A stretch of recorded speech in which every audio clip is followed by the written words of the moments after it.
Hello, welcome to the Reframing Mindset podcast, where I clear my head of the thoughts that are preventing clarity and practice my speech, among other things. Episodes range from informative knowledge to funny stories about my experiences, and in the future, maybe include interviews. So subscribe and enjoy. Episodes drop every other day.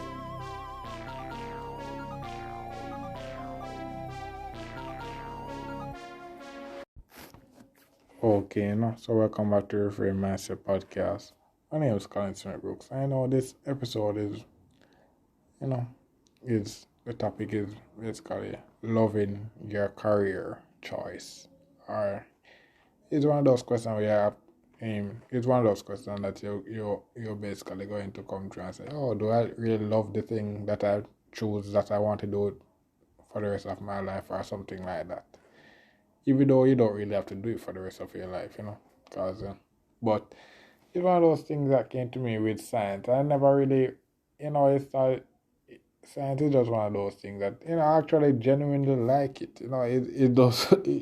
I can't deny it. It's one of those things that I just genuinely like it, and it's one of those things that I actually genuinely like it and look into and see how this whole pandemic has gone and something like that.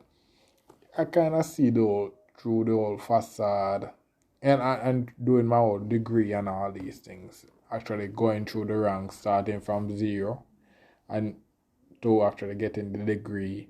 I go from seeing the various teachers and then lecturers and professors, and then I actually, were taught by people that actually had PhD thesis done, things that are published and such like that. So I've gone through and seen the ranks, and then now in the real world, seeing the basically the kind of dark side of it, kind of made me, made this episode kind of come to me with, which is basically me saying, okay, yeah, so boom, you choose a career and such like that, and say, okay, I want to do this and stuff like that. So what are some things you're basically going to see on your journey to which, and I think these are maybe is either necessary or bad things that are in the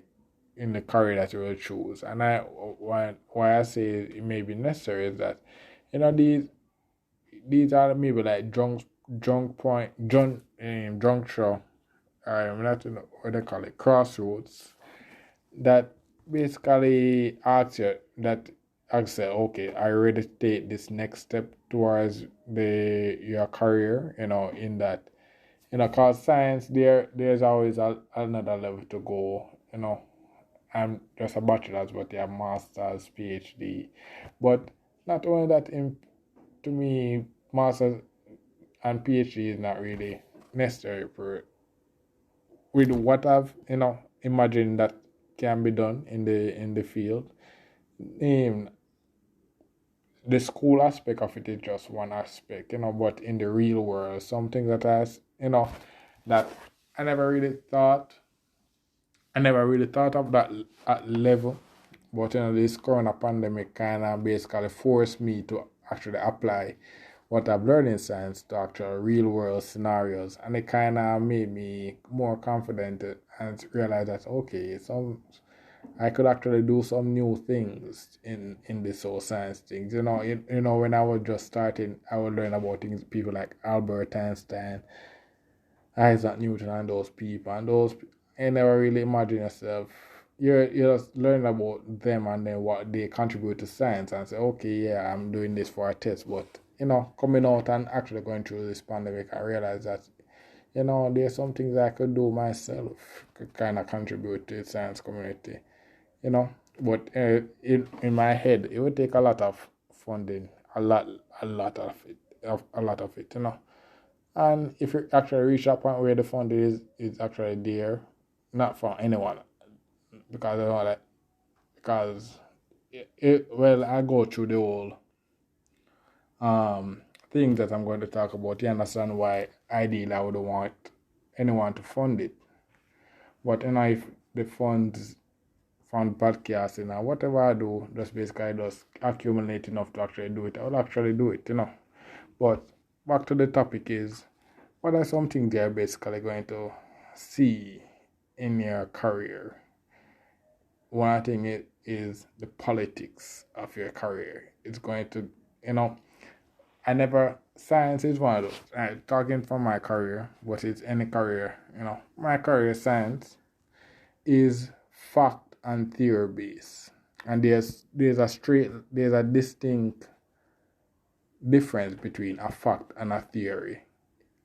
A fact in science, a fact is when you say it, there's a proof as to why that statement is true, and that proof can be tested at many different areas across the world, and it comes out to be true. So if you say 1 plus 1 equals 2, and then you prove why 1 plus 1 equals 2 in Jamaica, yeah, when I make the same experiment and test that in America, it's supposed to be true, then go to Russia, true everywhere. You're supposed to can do the same thing and it becomes true. That's what makes a science fact a fact, But one of those things that I've seen this pandemic is the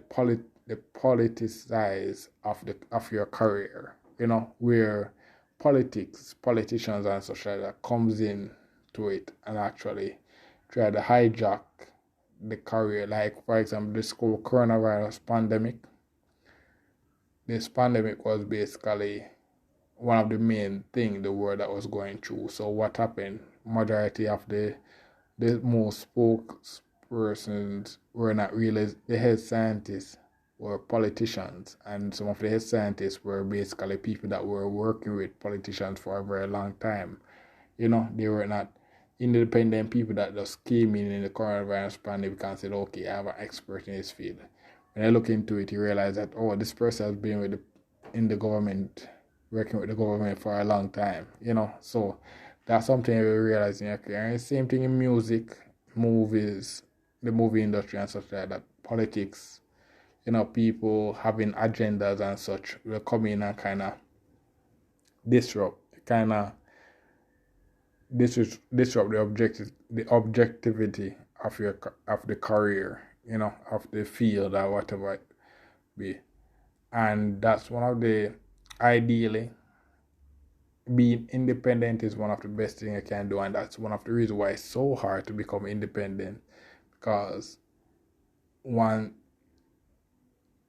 you're independent, the objectivity is there. But what you realize going through this thing is that many careers, maybe every career, it has a dependency on something else. For example, science is not yet profitable on its own. It usually relies on funding and such like that. That's what kind of distorts the objectivity of many science things. For example, there's a thing that goes around in America where they said that the food pyramid was basically something in the food pyramid that people may see in America, such that was due to like Rockefeller or something funding the research to get those things, to get the results that he wanted. So those are things that can happen in your career where people with big money can come in and basically influence what the people know, what the people see and such like that. And not only that, so with that, you have people that have vested interest in keeping that order, keeping that fact, and such like that, because their profit, people that come in for profit comes in and actually distort the real what makes the career so good. So that's the first thing. The next thing, gatekeepers and obstacles. And I make up the word obstacles for this because gatekeepers, they can be good gatekeepers or bad gatekeepers, and the obstacles, I call them because I see the obstacles. The word is just a word that I just came up with, or if it's real, I don't know, but the, to me, the obstacles are basically kind of important. They are like I would say, like you're doing a hurdle and you have to basically go over the obstacles so before you reach the finish line. I think obstacles are like people that are basically at a certain point in the, for example, science field that know a good amount of knowledge to that point, but not as good to that next point, but it's good. So like for example, science teachers in high school, in primary school, and then you have the science teachers in high school. They teach completely different things, but the primary school one, the high school one is basically would technically be at a higher level than the primary school one, and you have to actually go through those stages to actually reach the tertiary one, which you are dealing with lecturers, professors, PhD students, and such like that. And those people are kind of necessary to basically make sure that to give you to build up your mind. Because one of those things when I realized about science was some of the going through the field, going through from primary school growing up, there are some years where, for example, in grade 8, I will learn about atoms in a certain way. You learn about atoms in a certain way, hydrogen, helium, and then grade 9 and then grade 10, when I choose fully science, you said, okay, everything I learned in grade 8, throw away that. We're going to learn something. We're going to learn it over again a different way, you know. And they will say something like, oh, the reason why we have to taught it that way in grade 8 was because it was easier to teach you that way. If I were to teach you the real way, then you would really get it, you know. And I guess those are kind of obstacles where necessary obstacles where if there's a certain topic that kind of hard, there you have to have certain break it down to simpler points to basically get the people that may be interested into the career but not really fast enough to get it to the advanced level quickly, to get the basic, to learn at a basic level slowly but surely get the concepts down so that they're actually competent in the field.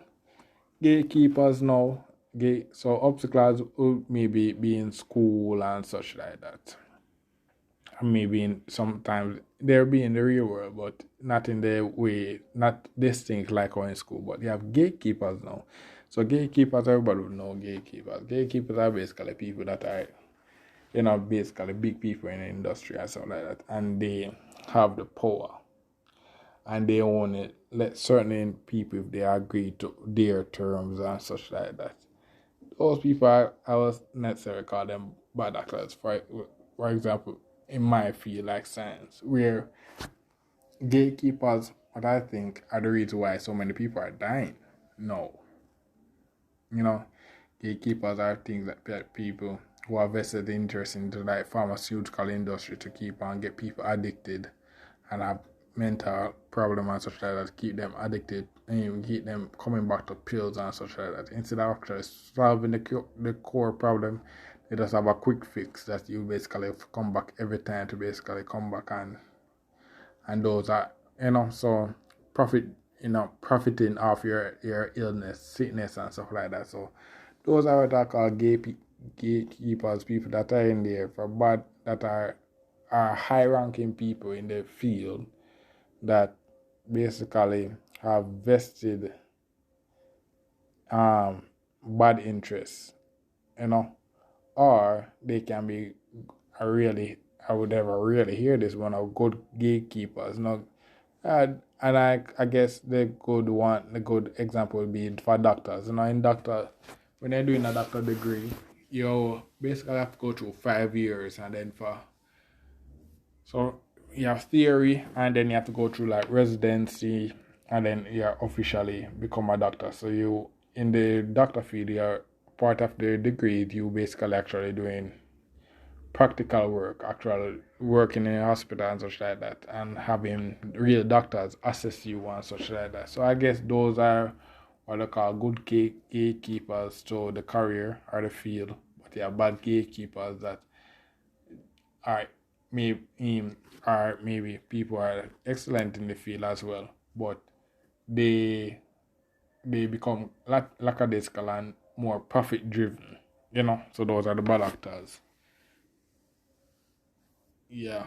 And the next thing was bad actors, but I guess so no, I see why I have bad actors. So the next one is called bad actors and fake actors. So as I said, there are people that are in the field that are basically not contributing anything good to the field. They are contrary, do the negative, where all the bad things you can basically associate with the field. It could basically be some bad eggs in the field, and such and then you have fake actors, people that I guess the best way to explain this now is we call in the tech industry, in the computer science industry, where now you have a lot of entrepreneurs and such like that that are making $1 billion tech companies and such like that, But when you actually look and realize these people aren't really interested and love are interested in technology. There's some people that have an idea and they say, okay, hire some and get some funding, get some seed funding from an angel investor or something like that. And they go and get some people to build up a website and boom, boom, bang, quiff. They and then get some people to get a prototype, a minimum viable product, and they show it to other investors, and then other investors go in and they actually boom. And then what happens is on the market, you don't really have a solid product. You have basically a product that is basically evolving. It's the minimum viable product is basically the product with just the bare minimum things that it would need to work that it does on the market, so that people actually go in and you can get reviews from the people who download it and such to basically make the product better. But majority of these people that are in the field are these tech people and stuff like that aren't really tech enthusiasts. They're not people that actually love computer science. And I want one counter to what I've just said is that many of the things that we have now, like for example the iPhone and such like that, wasn't really built by tech enthusiasts, but by the opposite. Steve Jobs was a marketing genius, but the thing with Steve Jobs was that he was, even though he wasn't specialized in tech or something like that, he was passionate about technology. He just have a more marketing and design idea about when. But now in these modern days, you have those people that hear about the .com thing and I say, okay, that's a new in thing, so I'm just going to try to make a .com thing to basically make a profit. And and then right now one of the things was, when we make a company that do solve a certain people problem, and the goal is not really to build a solid app because they love the app. The goal is to basically make it to one day get buyout for $1 million or $1 billion by someone else, because that's how many founders got their products viable, was that a bigger company come in and buy them. For example, Facebook bought Instagram for a lot of money, billions of dollars, and then WhatsApp for $1 billion, something like that, or the other way around. But that's so people see that and say, okay, I'm going to try to make a product so a big company would buy it from me. Not really actually loving the process of building things with programming and such like that. So what I would call fake actors, people that are not really enthusiastic about the field, just doing stuff because it's a new in thing and it's a new, yeah. And they are bad actors. For him in the tech field, the bad actors will be like hackers and people that try to find vulnerabilities and bad people in the career that work against the improvement, more towards like the improving, the evolving of the product or something like that. So the next thing would be the elites, the elites. So these are the people who would be kind of not really like the gatekeeper, but these are the people that, you know, when you when you're in the career, you don't say, okay, yeah, these are the top people in the field that most likely be alive, So these are the top people in the field. So you don't say, okay, boom. For example, like going back in the tech industry, no, not that. You don't say, okay, boom. When you're talking about rich people, you don't talk about Bill Gates and like Elon Musk and um Jeff Bezos and Mark Zuckerberg and such like that. And you think about them as the wealthy. That's how people describe them, the wealthy elites. And the reason for that is that because they have gained so much success from their thing that they're in a class that only if you basically gain those wealth or access yourself that you actually can join that certain it's like you won't go to the market and see and being poor or average or not, just go to the market and see Elon Musk. Not maybe if that would be like a lightning striking or something like that, but they are the top of their field and such like that. So the elite now, it can be real and fake elite, the real and fake elite. And the real elite now would be people like, for example, Microsoft in Bill Gates in the tech industry, Microsoft. He technology was his bread and butter. He was the bread and even though people say his programming was not the best and stuff like that, he's elite at Microsoft. The Microsoft it was so successful, and it's due to his ability to build good product, good, solid product, and then his business approach to programming and such like that made Microsoft so successful and become one of the youngest billionaires, the youngest person to become a billionaire and such like that. So the boss did it. The boss did his thing, and he became an elite.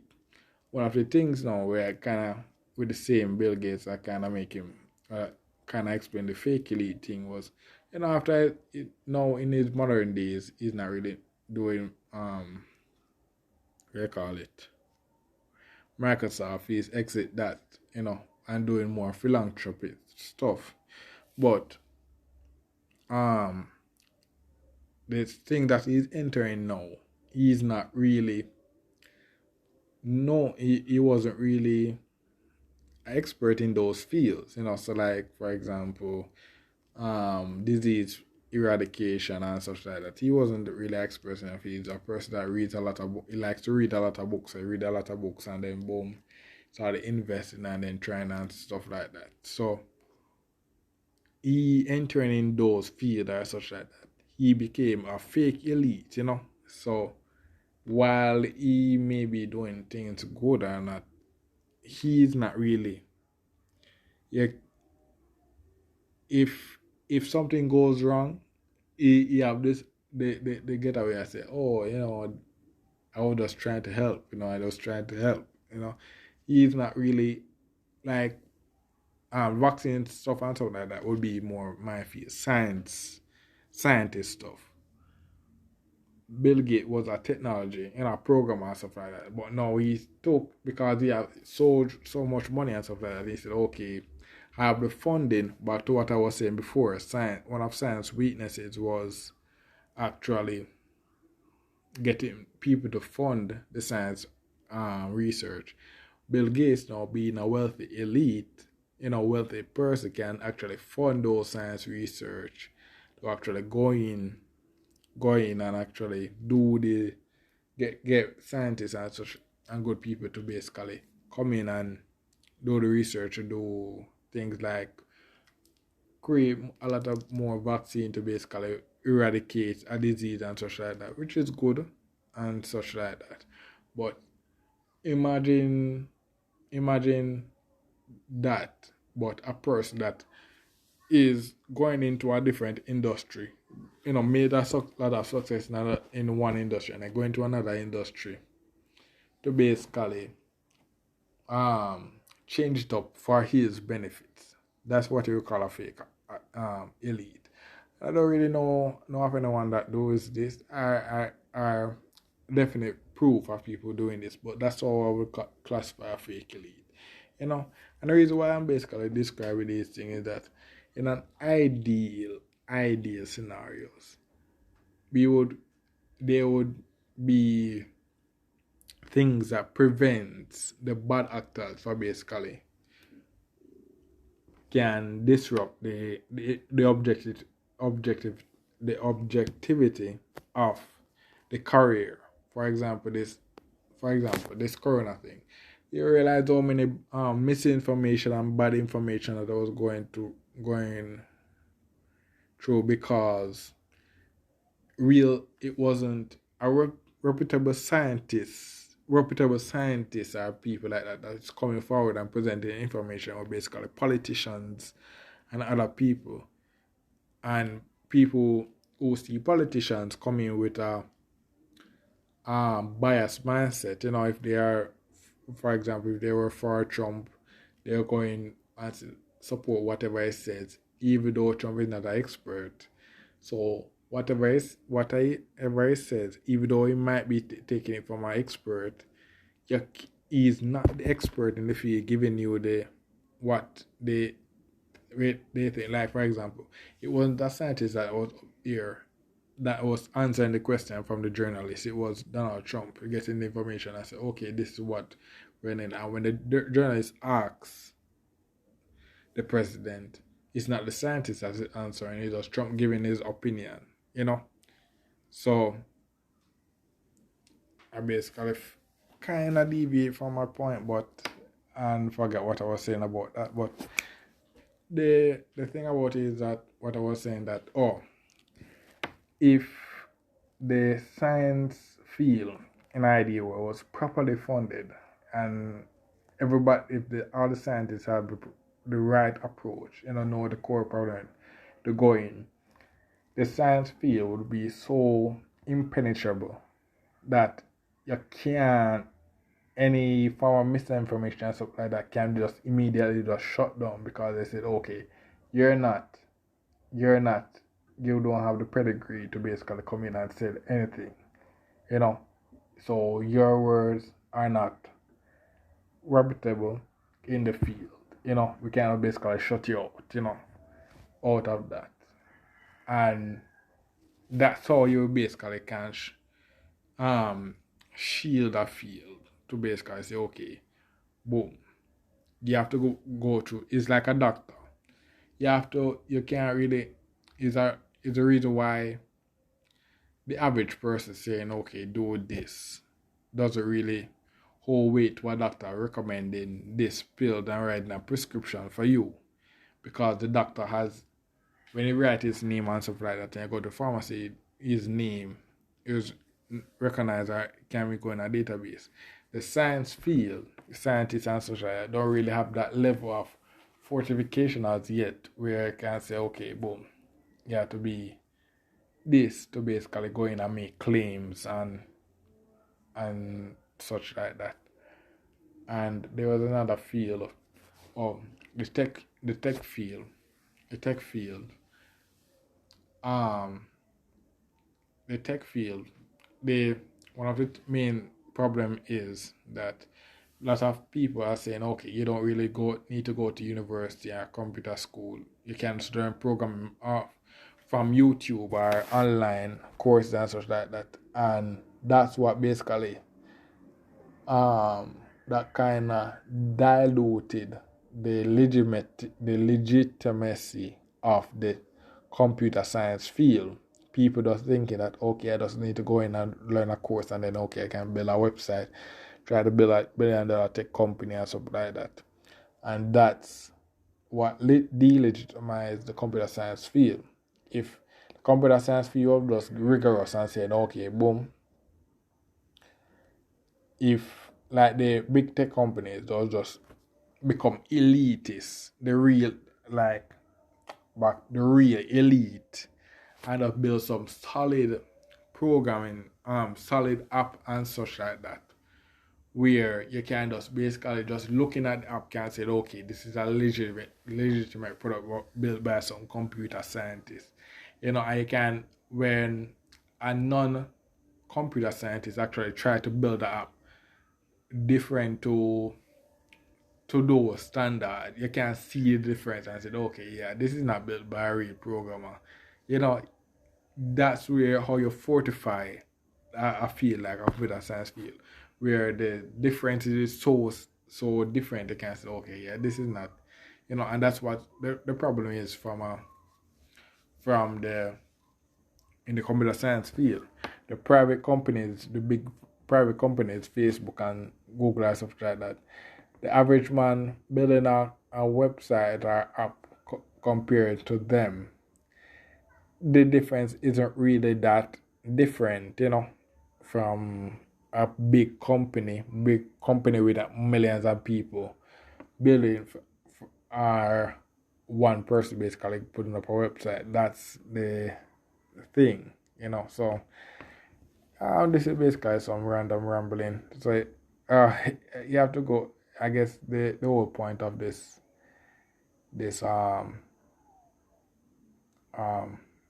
episode, the moral is going to be way down at the end. So I guess this episode is not really for me. It's not really for you per se. I guess it's for me to know that when I reach into maybe one of these positions, what is my role to be in this career, So the last set of people now will be people who aren't passionate about the career like you, like you choose a career and you're very passionate about it. And then there are people who are overly passionate about their career. So these are two people now that you'll meet on their journey to pursuing your career. So yeah, and so the reason why I have the people who are overly passionate and then people who aren't as passionate is that one of those things what I've realized is that you need a balance, you need a balance. Right now I can tell you that my balance is not there yet, but you need a balance between from what you do in a career and other things. And that balance can be 90-10, where you love doing what you do with a career and such like that, and then 10% of the other sort. But reaching that point, it takes a lot of when you reach that point for you, you would basically become one of the elite. It's like Albert Einstein and Isaac Newton. And the reason why we respect them and such like that, and they have so many contributions to the science field, was because they reach the point where they reach in their field was that they're getting funding so that they can focus majority of their time towards physics, as I think Albert Einstein focused on physics, and whatever they do, they get a lot of funding and such like that to reach that point where they can do their passion full time. And that's the thing that you realize at the start of your career, you're starting from zero. So you have to build up. Sometimes you'll be doing something outside of your career, like other jobs and such like that, to build up. And this was the main reason what I was telling them about these thing was, you choosing your career, you're going to have to be deviating a lot from what you want to do, doing some other things that you don't really like, but you might have to do. And the reason is, and the thing you have to remember is that remember what you want to do. Remember that what you want to do with your life, so that no matter how you're swayed from all those things, no matter you know that okay, this is what I want to do with my career. You might reach a point in the first career that you chose and say, okay, this is not the career what I want to do. I want to do this, but and then it just change. And even though you're swaying from it, you know that okay, even though it's a new career, these are the same set of people that I will expect in my career, you know. But having that knowledge and then realizing okay, you're starting from $0 and 0 cents trying to go into your career, to know that when you reach that final financial freedom, you know that okay, this is what I want to do now with this financial freedom. This is the career I want to choose, I want to do, and stuff like that. And then that can become multiple careers. For example, ideally, I would want to do this podcasting, this YouTube content creation, Twitch gameplay, and then science stuff, you know. And when I reach that final financial freedom in whatever that would be, my days would be basically split among those four things, or maybe other stuff, I want to get a driver or something like that, drive and go to new place. So as I say, you're not limited to one career. As I said, you can go to multiple careers and do multiple stuff, but realizing that you have to break certain barriers and obstacles, and then see the different type of people in the field and say, okay, this is not a person I want to be like. I can see through him. Okay, this is a legit person. This is what I need to learn from him to progress further in my career and such like that. And then the further you go, the more you're able to discern the good actors from the bad actors and say, okay, this is the path I want to go. And then you reach by, if you actually reach this far, you realize you learn, you go towards your career goals faster. So that's basically the moral for this episode. Basically, say to do the career you love, you have to actually go through a lot of base thing testing and such that hard grind. No matter whatever you choose, if you say you choose an easy career, saying okay, I just want to do a 9 to 5 job, you're going to go through and get bad testing. I don't want to curse. All kind of base testing and stuff like that. But if you actually have the knowledge of all these people that you actually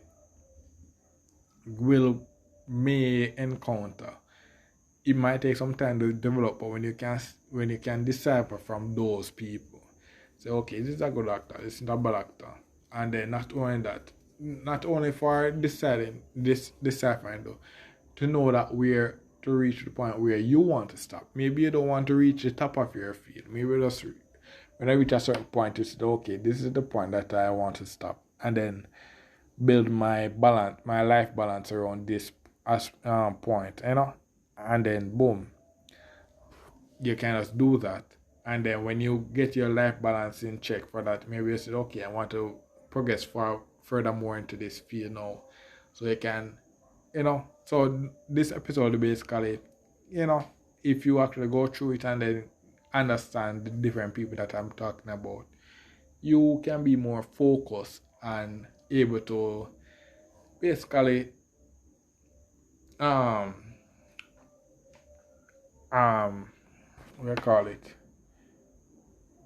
get the fun side of the career that you choose with less of the bad. You get to see the fun side of doing your career. Because in science, there's a lot of fun things to do in science. But the thing about it that holds it back is that it costs money, So that's the reason why I'm doing podcasting. And even though if you learn from the last episode, it's one of my passions to basically talk about things that people don't really have interest in, you know.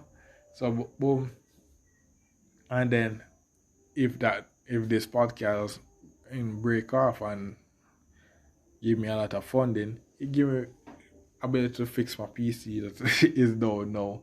Then go into the other stuff, the gaming, and then getting that to be successful, and then boom, and then get so it's like yeah, that's how when you know this is me mature. This is a mature version of me in the science field that is basically giving say yeah, if you want to be a doctor, pilot, even though I won't say, well, we need pilots. Then I say, yeah, maybe want to be a pilot.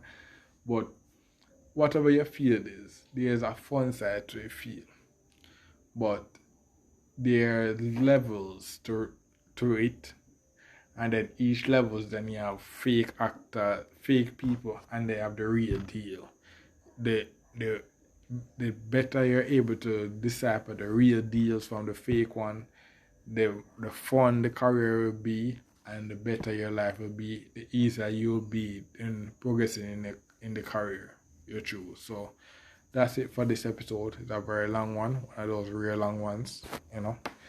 But hopefully you reach this far, and I guess if you reach this far, send me a DM on maybe Instagram or Twitter, you know, at Reframing P, that's on Twitter, or Reframing Mindset Podcast on Instagram.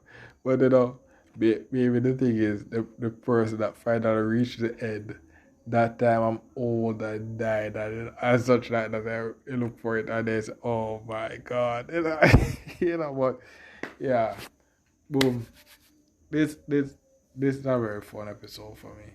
And the reason is because the reason why I like this episode talking now is because right now as you're listening to this one, the previous episode I basically did it a few minutes ago. So you know the excitement about basically just talking about random things that nobody cares about. It's just so fun, bro. That's so fun. So fun. Oh my God, bro.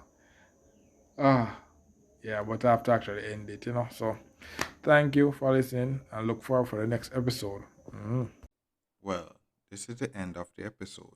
Thanks for watching and look forward for the next episode. To support this podcast, go to anchor.fm/cssb/support or become a sponsor for this episode. If you have a product that you want to have more exposure, DM me on the Instagram page, Reframing Mindset Podcast, or on Twitter at ReframingP. Either way would help. Thank you regardless for listening, and here's a preview for the next episode. About one time when I basically cursed giving a presentation for which was a graded presentation for one of my courses that I was doing in the university, you know.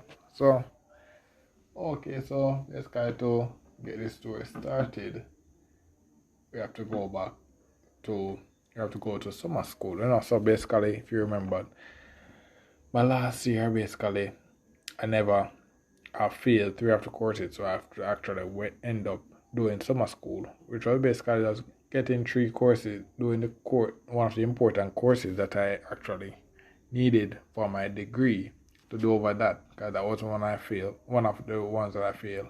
And basically two other subjects to basically fill up the credits to basically graduate, you know. So one of those subjects was basically a course called Intro to Entrepreneurship. You know, everybody always talk about this was one of those